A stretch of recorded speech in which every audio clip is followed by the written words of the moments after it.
Protect your jurisdiction, but country comes first. Canada's a priority. And I don't believe in jeopardizing one sector or another. Premier Smith's oil is Ontario's auto sector. But at the end of the day, when the tariffs come, it's going to affect Albertans. It's going to affect people from BC and Saskatchewan and Manitoba, Ontario, Quebec, all the way down the road. No one's exempt from that.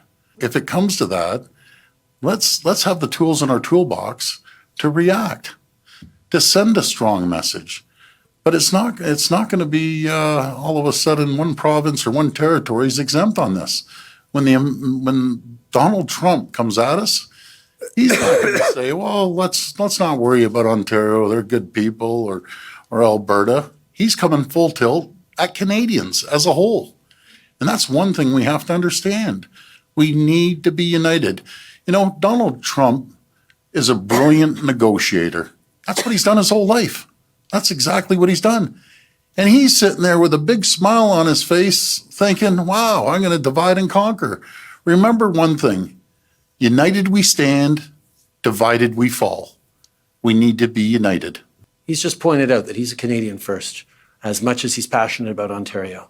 And I think that's something that we all share across this table of saying, you know what, the interest of this country means we're going to have to look at everything we can, and we'll make sure that it's fair across the country, but nothing can be off the table if the U.S. continues to choose to move forward with these punishing tariffs on both Canadians and Americans. Sorry, Wap, didn't mean to.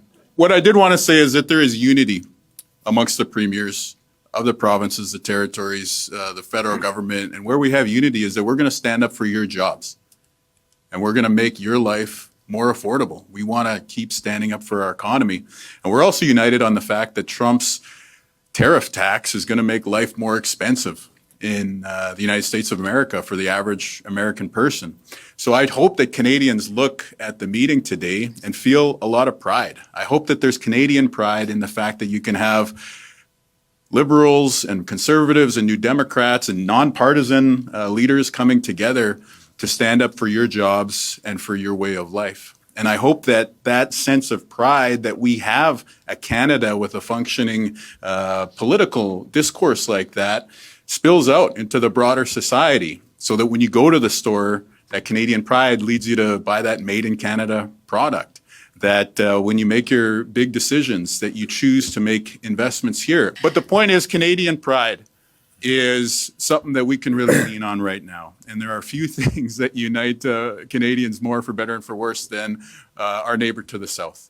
And so right now, as you see leaders coming together, I think it's a great moment for Canadians to come together as well.